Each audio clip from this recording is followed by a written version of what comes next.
Hey guys, welcome back to this channel. In this video, I'll be showing you guys how you can create this burger hat on Dress to Impress.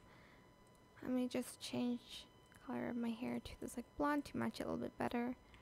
Select this hat and you're just going to color the pattern, the brown one with like white dots. I'm sorry about my outfit, it was from my previous tutorial, so...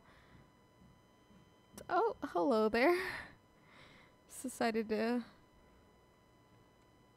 I'm like trying to find the pattern. Okay, it's this one.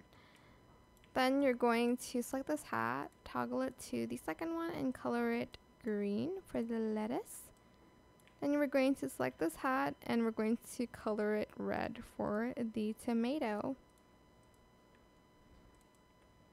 Then we're going to walk to this other hat, the visor, and we're going to color it yellow for the cheese, and that's pretty much it. Just pair it with a burger outfit for a fast food theme.